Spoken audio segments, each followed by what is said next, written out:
ایک بڑی دھماکے دار خبر، اس کا تعلق جو ہے وہ بحریہ ٹاؤن سے ہے۔ پروجیکٹ میں سرمایہ کاری کرنے والوں کو قانونی کارروائی کا سامنا کرنا پڑ سکتا ہے۔ گریڈ 21 کے افسر کو عہدے سے ہٹا دیا گیا۔ 24 گھنٹے کے اندر جو ہے یہ کارروائی ہوئی ہے۔ پاکستان دنیا کا پہلا ملک ہوگا جو چین سے لڑاکا طیارے جو ہے وہ خریدنے جا رہا ہے۔ پاکستان کی فضائیہ وہ بھارت سے کئی گنا اوپر چلی جائے گی۔ بڑی گھٹیا حرکت جو ہے وہ رپورٹ ہوئی انڈین میڈیا کے اندر۔ آرمی چیف ہیں، 6 مارچ کو جناب وہ مستعفی ہونے جا رہے ہیں۔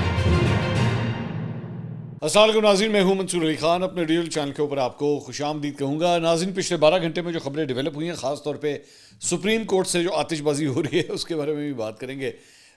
اس کے ساتھ ساتھ سیاست کے میدان سے بڑی اور خاص طور پہ انٹرنیشنل کچھ نیوز آپ کے ساتھ شیئر کرنی ہے۔ ناٹ ڈونلڈ ٹرمپ کے علاوہ بھی بڑی اہم خبریں افغانستان سے، اسرائیل سے ایک بڑی امپورٹنٹ خبر آئی ہے، وہ بھی آپ کے ساتھ شیئر کریں گے۔ لیکن اس سے پہلے آپ سے ریکویسٹ کہ چینل کو سبسکرائب کرنا مت بھولیے، بیل آئیکن پریس کیجیے۔ اگر آپ کو ویڈیو پسند آئے اسے لائک اور شیئر ضرور کیجیے گا۔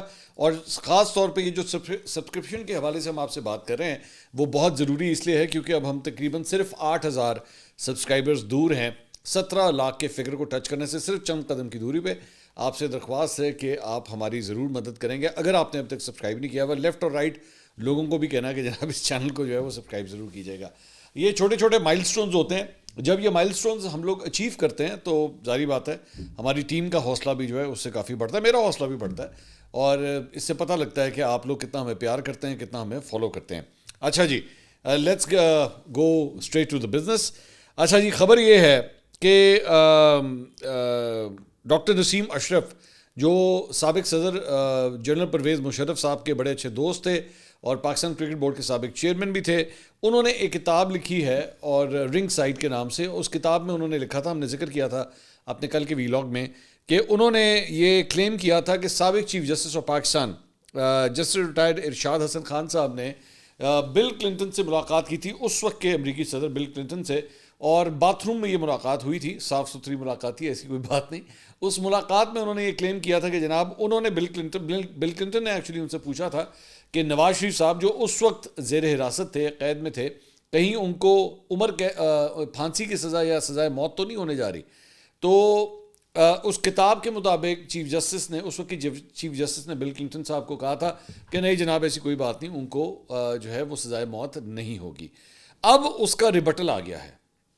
جو سابق چیف جسٹس ہیں جسٹس ریٹائرڈ ارشاد حسن خان صاحب، انہوں نے اس خبر کی سختی سے تردید کر دی ہے۔ انہوں نے کہا کہ ہماری یا میری بل کلنٹن سے ایسی کوئی ملاقات نہیں ہوئی ہے، اور یہ جو کچھ بھی ڈاکٹر نسیم اشرف نے اپنی کتاب کے اندر لکھا ہے یہ حقیقت سے دور دور تک اس کا کوئی تعلق نہیں ہے۔ انہوں نے کہا کہ یہ بے بنیاد خبر ہے کیونکہ جب وہاں کھانے کا کمرہ بھی موجود تھا اور جس میز پر ہم بیٹھے تھے تو وہاں پہ بھی بات ہو سکتی تھی، اس کے لیے واش روم جا کر ایسی بات کرنے کا کوئی جواز نہیں بنتا تھا۔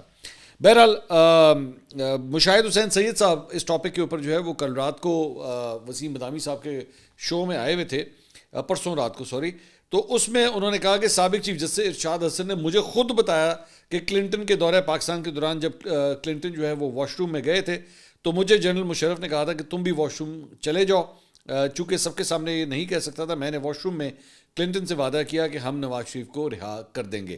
اچھا، یہ رہا تک جا رہے ہیں، یہ رہا تک کی بات کر رہے ہیں۔ اس میں ڈاکٹر نسیم اشرف نے کہا تھا کہ نہیں جی، یہ کہا گیا تھا، انہوں نے پوچھا تھا کہ کہیں آپ ان کو سزائے موت تو نہیں دے دیں گے، تو یہ فرق ہے۔ اس کے علاوہ ایک بڑی دھماکے دار خبر جو ہے وہ خاص طور پہ جو ریل اسٹیٹ سیکٹر ہے اس کے حوالے سے یہ خبر جو ہے وہ آئی ہے، اور اس کا تعلق جو ہے وہ بحریہ ٹاؤن سے ہے۔ بہت دنوں سے، مطلب بہت دنوں سے تو نہیں، جس دن سے کم از کم 190 ملین پاؤنڈ کا جو فیصلہ سامنے آیا تھا اور جس میں عمران خان صاحب کو 14 سال قید کی سزا ہوئی، بشرا بی بی کو 7 سال قید کی سزا ہوئی، اس کے بعد بہت بڑا سوال جو ہے وہ یہ کیا جا رہا تھا کہ جی اس سارے معاملے میں ملک ریاض کو کیوں کوئی سزا کیوں نہیں ہوئی، اور ہم نے بھی یہ سوال اٹھایا تھا۔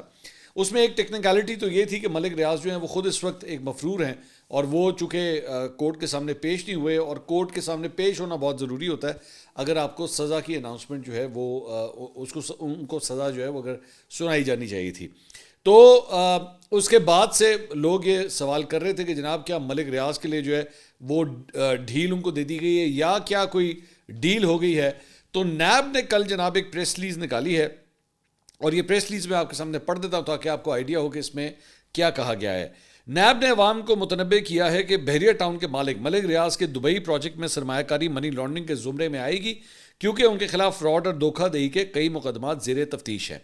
اچھا بیسکلی دبئی میں آپ جانتے ہیں یو اے ای کے اندر جو ہے انہوں نے ایک ہاؤسنگ پروجیکٹ کا آغاز کیا ہے جس کی ماشاءاللہ ہیڈ لائنز وغیرہ جو ہے اور بڑے ان کے انٹرویوز جیو تک کے مطلب اوپر جو ہے بڑے ٹکا کے چلے, ایکسپریس کے اوپر بھی چلے کہ جناب یہ ایک نیا سنگ میل اور بڑا زبردست اور یہ کافی چیزیں جو ہیں پاکستان کے اندر اس کے مختلف چینلز پہ کوریج ہوئی. اور میں نے اس وقت بھی یہ سوال کیا تھا کہ یار ایک آدمی کے اوپر 190 ملین پاؤنڈ کا کیس چل رہا ہے اور اس کی اتنی تشہیر ہو رہی ہے. تو میرا تو اب اس کے اندر نیب جو ہے وہ یہ کہہ رہا ہے کہ جناب اگر آپ نے اس کے اندر بلکہ میں پڑھ دیتا ہوں پہلے. نیب کے پاس اس بات کے ثبوت شواہد موجود ہیں کہ ملک ریاض اور ان کے ساتھیوں نے بحریہ ٹاؤن کے نام پر کراچی, تخت پڑی, راولپنڈی اور نیو مری میں سرکاری بلکہ نجی اراضی پر بغیر این او سی قبضہ کیا. ملک ریاض نے بغیر اجازت نامے کے ہاؤسنگ سوسائٹیز قائم کرتے ہوئے لوگوں سے اربوں روپے کا فراڈ کیا ہے. ملک ریاض نے بحریہ ٹاؤن کے نام پر پشاور اور جام شوروں میں بھی زمینوں پر ناجائز قبضے کر کے اور بغیر این او سی کے ہاؤسنگ سوسائٹیز قائم کی. ملک ریاض اب بھی لوگوں سے دھوکہ دہی کے ذریعے بھاری رقوم وصول کر رہا ہے.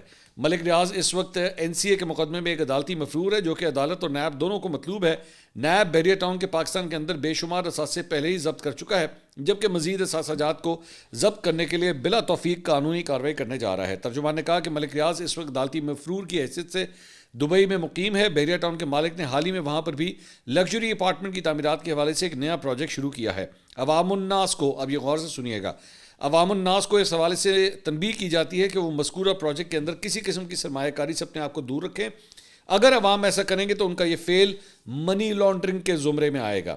پروجیکٹ میں سرمایہ کاری کرنے والوں کو قانونی کارروائی کا سامنا کرنا پڑ سکتا ہے. حکومت پاکستان بھی فوری طور پر اس اہم معاملے پر دبئی کی حکومت سے رابطہ کر کے آئندہ کا لائحہ عمل طے کرے گی تاکہ معصوم لوگوں کو اس کے دھوکے اور غیر قانونی فعل سے محفوظ رکھا جا سکے. بیسکلی نیب نے یہ جو پریس ریلیز نکالی ہے اس کا مقصد یہ ہے کہ جناب عوام کو یہ بتا دیا جائے کہ آپ نے ان کے پروجیکٹ کے اندر انویسٹ نہیں کرنا. 3-4 مختلف سوالات ہیں جو میں ڈسکس کرنا چاہوں گا. پہلی بات تو یہ کہ منی لانڈرنگ کس طرح ہوتی ہے. یہ میں مطلب میرے ذہن میں مجھے سمجھ نہیں آ رہی کہ how would you call this money laundering. میں اس کی وجہ پوچھتا ہوں آپ سے. پیسہ اگر آپ ایک پاکستانی ہیں اور آپ ایک لیگل طریقے سے پیسہ یو اے ای کے اندر لے کے گئے ہیں, اب وہاں پہ آپ گنگو تیلی سے چاہے سامان خریدیں یا وہاں پہ آپ وجے سے سامان خریدیں یا جانسن سے سامان خریدیں یا ملک ریاض سے سامان خریدیں, یو اے کی گورنمنٹ نے کیا ان کو وہاں پہ جو ہے وہ ابھی تک کرپٹ ڈکلیئر کیا ہے؟ میرا خیال میں تو جو میں نے تصویریں دیکھی ہیں, یہ ملک ریاض کے پروجیکٹ کی تصویریں آپ کے سامنے ہیں, اب میں نے تو وہاں پہ شیخوں کو ان کے ساتھ کھڑے ہوئے دیکھا ہے. اب مطلب مجھے نہیں پتا ابھی کون سے والے شیخ تھے, لیکن ظاہری بات ہے میرا نہیں خیال کہ یو اے ای کے اندر جو ہے وہ بغیر آپ کسی اپروول کے, میں ذہن میں رکھیے گا میں ملک ریاض سے بہت سی چیزوں پہ مجھے اختلاف ہے, میں کھل کے بول بھی چکا ہوں اور میں نے میرے خیال میں جتنے کرٹیسزم ان پہ کیا ہے شاید ہی کسی ویلاگر نے اس کے اوپر جو ہے اتنی بات کی ہو. لیکن میرا صرف کیلکولیٹر جو ہے وہ کام نہیں کر رہا کہ آپ عوام کو کس طرح یہ کہیں کہ جناب آپ نے ادھر کیوں انویسٹ کیا ہے. یہ اس کے اوپر آپ یہ اس کو منی لانڈرنگ کے زمرے میں وہ کس طرح آئے گا, مجھے اس بات کی سمجھ نہیں آئی. کیونکہ آپ لیگل طریقے سے اگر آپ پیسہ یو اے ای لے کر گئے وہاں پہ جا کے اب آپ نے جو مرضی خریدا وہاں سے, جو ایک کوئی ایسا پروجیکٹ جس سے یو اے ای کی گورنمنٹ کو کم از کم کوئی اعتراض نہیں ہے, how would that come into money laundering? یہ مجھے سمجھ نہیں آئی بات کی. ایک بات. دوسری بات یہ کہ اگر ملک ریاض کے حوالے سے ایک دم ہماری نیب جاگے اور جناب انہوں نے کراچی میں بھی تو لاہور میں بھی تو یہ بھی تو وہاں پہ بھی این او سی کے بغیر جو ہے وہ یہ کیا ہے وہ کیا ہے, اور تو بھائی ان پروجیکٹس کے اوپر تو کام کرو. یہ جو پروجیکٹس ہیں جو پاکستان کے اندر موجود ہیں ان کے اگینسٹ آپ نے کوئی ایکشن لیا کیا ابھی تک؟ ان کے اگینسٹ کوئی ایکشن نہیں ہوا ابھی تک, سوائے ہم نے وہ جو 1-2 چھاپے دیکھے تھے, چھاپوں کے علاوہ تو اور کچھ نہیں ہوا. وہاں پہ تو ٹریڈنگ چل رہی ہے, وہاں پہ تو فرسٹ کلاس, بلکہ وہ بحریہ ٹاؤن جو ہے ایکسپینڈ ہو رہا ہے, تو اس پہ تو کسی نے کچھ نہیں کیا. آپ نے کیا اس کو سیل کیا ابھی تک, اس کو بند کیا ابھی تک؟ نہیں, کچھ بھی نہیں کیا آپ. تو وہاں پہ تو پوری انتظامیہ ویسی کی ویسی کام کر رہی ہے. مجھے نیب کی اس پریس ریلیز کی سمجھ نہیں آئی. اور دوسری بات یہ, میں اگر آپ کو یاد ہو جو میرے ریگولرلی ویلاگس دیکھتے ہیں, میں نے تو اس وقت کہا تھا کہ بھائی ایک آدمی یہاں پہ آ نہیں رہا, اپنے کیس کو سامنے پیش نہیں کر رہا, go and talk to the U A government. آپ وہ اگر مفرور ہے جائیں جا کے ان سے کہیں بندہ دو سانو. یو اے کے تو صدر بھی آئے ہوئے تھے نا یہاں پہ, ابھی پچھلے دنوں آئے ہوئے تھے, شہباز شریف صاحب سے ان کی ملاقات بھی ہوئی, تو کہنا چاہیے تھا او بھاجی تو ایک بندہ تہاڈے کول گیا ہے وہ اتنے پیسے لا رہا ہے. وہاں پہ پروجیکٹ شروع کرا. اور جو مجھے ایک ایکچولی خبر آئی ہے, جو مجھے لگ رہا ہے پریس ریلیز آنے کی ایک وجہ یہ بھی ہے کہ بڑا ہاتھوں ہاتھ لیا جا رہا ہے اس پروجیکٹ کو, لوگ بڑا ٹکا کے انویسٹ کر رہے ہیں اس کے اندر. اچھا, اس میں ایک جو جنٹری جو جا رہی ہے جو مجھے پتہ لگا ہے وہ بھی ہے اوورسیز پاکستانیز کی, جو ایکچولی پاکستان کے اندر جو ہے وہ آ کے انویسٹ نہیں کر رہے, جو پہلے ریل اسٹیٹ کے سیکٹر کے اندر بڑے ایکٹیو ہوتے تھے, ڈی ایچ ای کی فائلز, بیریا کی فائلز اور مختلف ہاؤسنگ سوسائٹیز میں اپنے آپ کو انوالو کرتے تھے, وہ جو پاکستان نہیں آ رہے تو ان کو ایک وے آؤٹ مل گیا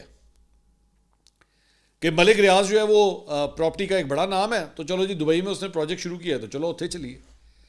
یہ نیب کو جو اب ہوش آئی ہے, یہ نیب کو کئی مہینے پہلے ہوش آ جانی چاہیے تھی, جب ملک ریاض کے نام کی یہاں پہ ایک قسم کی ہماری ماشاءاللہ ہیڈ لائنز کے اندر جو ہے اس کی ایڈورٹیزمنٹ چل رہی تھی. مطلب میں آپ سے پوچھنا چاہوں گا نا, مجھے ذرا بتائیے اور کتنے پاکستانیوں کی سوائے سما کے, میرے خیال میں سما سنو, کیونکہ یہ دونوں جو ہیں وہ علیم خان اور سنو ٹی وی والے جو ہیں وہ بلو ورلڈ سٹی والے ہیں, یہ دونوں جو ہے وہ پراپرٹی سے, شاید پبلک والے بھی, ہاں پبلک نیوز والے بھی جو ہیں وہ بھی پراپرٹی سے تعلق رکھتے ہیں.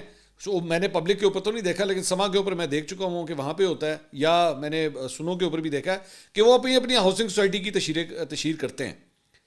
مطلب یہاں پہ یہ فنکشن ہو گیا, وہاں پہ وہ فنکشن ہو گیا. علیم خان نے بھی بہت سے ایڈز اس طرح چلائے ہیں, ٹھیک ہے ان کا چینل ہے وہ کر سکتے ہیں, لیکن اس کے علاوہ جو دیگر چینلز ہیں ان کے اوپر لوگوں کی کسی اور کی ہاؤسنگ سوسائٹی کے ہیڈ لائنز چلنا کبھی آپ نے دیکھا ہے؟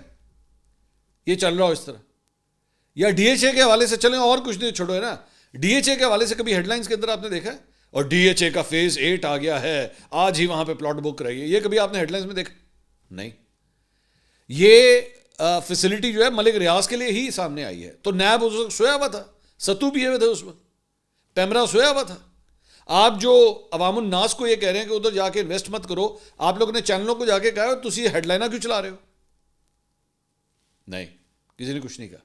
میں ابھی پچھلے ویلاگ کے اندر یہ بات, ابھی ملک ریاض کے بارے میں پچھلے ویلاگ کے اندر بات کر کے ہٹا تھا کہ اس کے ماشاءاللہ ہر جگہ کے اوپر جو ہے وہ کانٹیکٹس ہیں. آپ کے اینکروں کے ساتھ بہت بڑے بڑے کانٹیکٹس ہیں. آپ کے اینکر جو ہے نا وہ یوں کر کے چٹکی بجتی ہے تو ایک دم جو ہے وہ کہیں ان میں سے سامنے آتے ہیں, اور نہیں ملک ریاض نے کچھ نہ کرنا, ملک ریاض سے فرشتہ ہے تو ملک ریاض یہ تو ملک ریاض وہ, سارے کے سارے یوں کر کے ایک دم سامنے آ جاتے ہیں, جن کے ماضی کے بڑے گہرے پرانے تعلقات ہیں, بڑے گہرے تعلقات ہیں, بہت ہی گہرے تعلقات, آپ کی سوچ سے باہر. وہ ایک منٹ میں اس کے ڈیفینس کے لیے آ جاتے ہیں. ان کے لیے پتہ نہیں کتنوں نے کالم لکھے, کتنوں نے ویلاگس کیے, کتنوں نے پروگرامز کیے ہیں, اور بڑے بڑے نام ہیں, میں نام لوں گا نا تو شرمندہ ہوں گے, آپ خود جا کے سرچ کیجئے گا ذرا, اور وہ آپ کو بتاتے رہے کہ جناب یہ بندہ جو ہے وہ ہماری اکانومی کے لیے کتنا امپورٹنٹ ہے. خیر, لیٹس سی واٹ ہیپنز. اس کے علاوہ جناب مریم نواز کی جو ہے وہ ایک جو تصویر تھی, جو ان کی یہی متحدہ عرب امارات کے جو پریزیڈنٹ ہیں ان سے جب ملاقات ہوئی تھی تو اس کی اے آئی کے ذریعے جو ان کی ایک ویڈیو, ڈاکٹر ویڈیو جو ہے وہ شیئر کی گئی, تو اس میں مزید 10 افراد کے خلاف جو ہے مقدمات درج کر لیے گئے ہیں. اور اس سلسلے میں یہ بھی بتایا گیا ہے کہ ملزمان میں 2 خواتین بھی شامل ہیں, اور اس معاملے میں اب تک 18 افراد کے خلاف جو ہے یہ مقدمے درج کیے جا چکے ہیں. اسٹیٹ اور موزز شخصیات کے خلاف پروپیگنڈا کرنے والوں کے خلاف جو ہے وہ کریک ڈاؤن فی الحال جاری ہے. اس کے علاوہ جو پریس کانفرنس کی گئی ایڈیشنل ڈائریکٹر FIA کی جانب سے, انہوں نے کہا کہ شہباز گل اور عادل راجہ جیسے ملزمان کو پاکستان لانے کے لیے اقدامات کر رہے ہیں. Well see what happens. Rauf Hasan صاحب نے ایک بڑی انٹرسٹنگ ٹویٹ کی ہے, جو پاکستان تحریک انصاف کے رہنما ہیں. انہوں نے کہا for general information any one who uses abusive or foul language in their comments will be block forthwith no exceptions.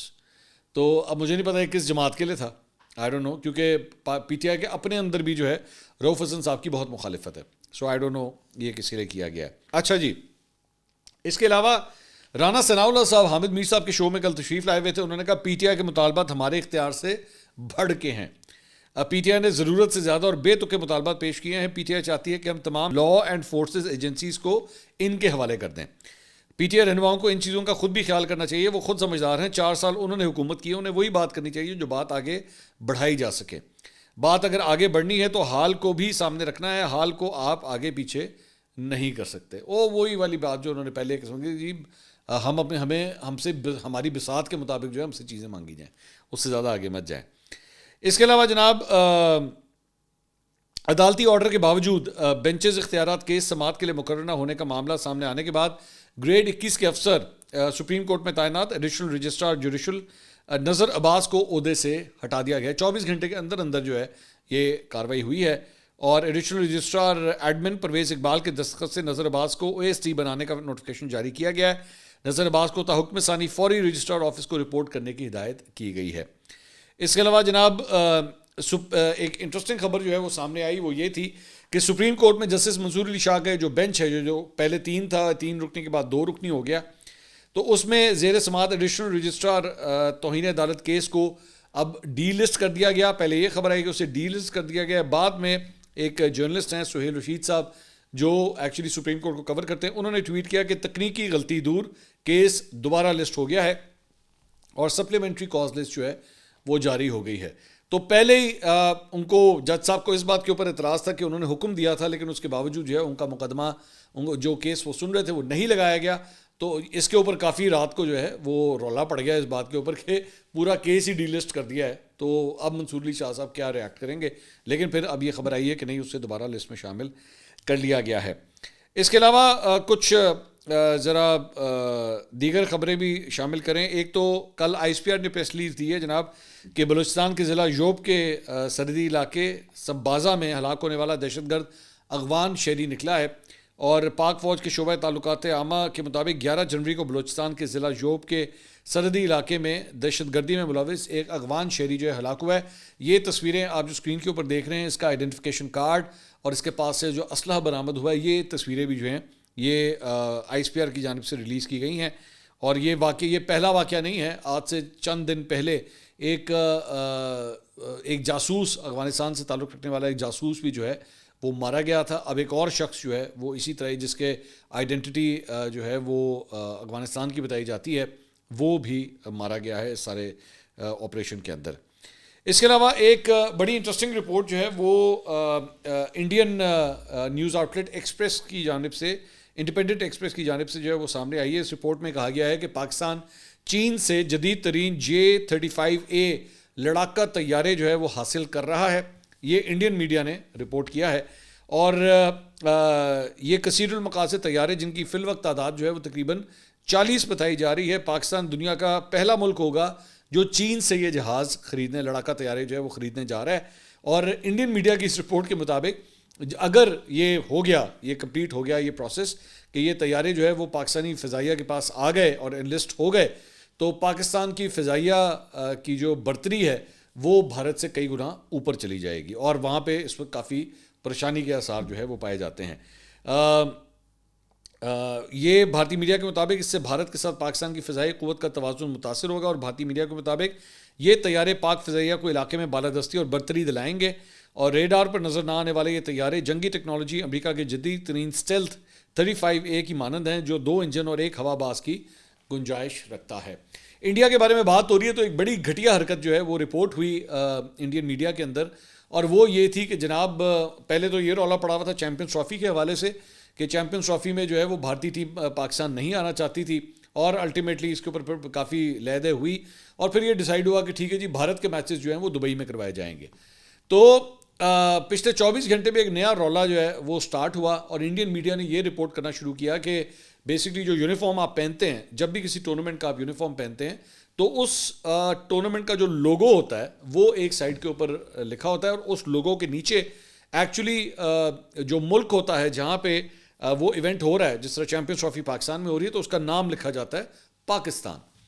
تو انڈین میڈیا نے یہ رپورٹ کیا کہ جی بھارتی کرکٹ بورڈ جو ہے وہ انکار کر رہا ہے کہ ہم جو جرسی پہنیں گے یا ہم جو یونیفارم پہنیں گے اس پہ پاکستان نہیں لکھا ہونا چاہیے, اس کا مطلب جو ہوسٹ کنٹری ہے اس کا نام نہیں لکھا ہونا چاہیے. تو اس کے اوپر کافی لہدے ہوئی ہے, اور یہ عام طور پہ اس طرح کبھی بھی نہیں ہوتا یہ کہ جو ہوسٹ کنٹری آپ اس کا نام نہ لکھیں, وہاں پہ یہ ہو نہیں سکتا. تو اب آخری جو اطلاعات آ رہی ہیں, ابھی کنفرم نہیں لیکن آخری اطلاعات آ رہی ہیں کہ ICC نے جو ہے وہ اسے منع کر دیا کہ ایسا نہیں ہو سکتا, آپ کو یہ کرنا پڑے گا, وہ ہوسٹ کنٹری پاکستان ہی ہے, چاہے آپ کو پسند ہو یا نہ ہو. مثال کے طور پہ پہلے ورلڈ کپ جو ہے وہ بھارت کے اندر بھی ہوئے, اور پاکستانی ٹیم بھی جب گئی تھی تو وہاں پہ بھی ہوسٹ کنٹری انڈیا ہی لکھا ہوا تھا آپ کے ہر, اور وہ تمام ٹیمز کے, یہ نہیں کہ انڈیا کی بات ہو رہی ہے, جتنی ٹیمیں اس ٹورنامنٹ میں شرکت کرتی ہیں ان کا ہوسٹ کنٹری کا نام وہاں پہ لکھا ہوتا ہے, اس ایونٹ کا لوگو جس طرح ICC چیمپئنز ٹرافی اور نیچے ہوسٹ کنٹری کا نام لکھا ہوتا ہے. تو ان کو اب نئی تکلیف ہوئی ہے کہ نہیں جی اسی نام نہیں لکھنا, ازی پاکستان کا نام اتنے نہیں لکھنا. تو بے وقوفوں والی حرکتیں ہیں. بلکہ اس دوران یہ بھی خبر ہے کہ پچھلے دنوں پہلے بتایا گیا تھا کہ روہت شرما جو ہیں وہ آئیں گے پاکستان, لیکن اس کے بعد اب بھارتی میڈیا یہ رپورٹ کر رہا ہے کہ وہ جو کیپٹنس کی جو مختلف پریس کانفرنس ہوں گی, جو مشترکہ پریس کانفرنس ہوگی, اس کے اندر انڈین کیپٹن جو ہے وہ پاکستان نہیں آ رہے. سو لیٹس سی اس سلسلے میں کیا ہوتا ہے. اس کے علاوہ اسرائیلی فوج کے حوالے سے خبر یہ آئی ہے کہ اسرائیلی فوج کے جو سربراہ ہیں, ان کے جو آرمی چیف ہیں میجر جنرل ہرزی ہالیوی, 6 مارچ کو جناب وہ مستعفی ہونے جا رہے ہیں. اور اسرائیلی میڈیا کے مطابق اسرائیلی chief of general staff major general Herzi نے مستعفی ہونے کے فیصلے سے وزارت دفاع کو بھی آگاہ کر دیا ہے. ان کے مطابق مستعفی ہونے کے خط میں انہوں نے لکھا ہے کہ 7 اکتوبر 2023 کو حماس کا جو حملہ ہوا تھا وہ ان کی دفاعی ناکامی کی ذمہ داری انہوں نے قبول کی ہے, اور اس لیے انہوں نے مستعفی ہونے کا فیصلہ کیا ہے. تاہم ان کا یہ بھی کہنا ہے کہ وہ ایک ایسے وقت میں جا رہے ہیں جب فوج نے اہم کامیابیاں حاصل کی ہیں. اگلی ویڈیو میں آپ سے دوبارہ ملاقات ہوگی. اللہ حافظ.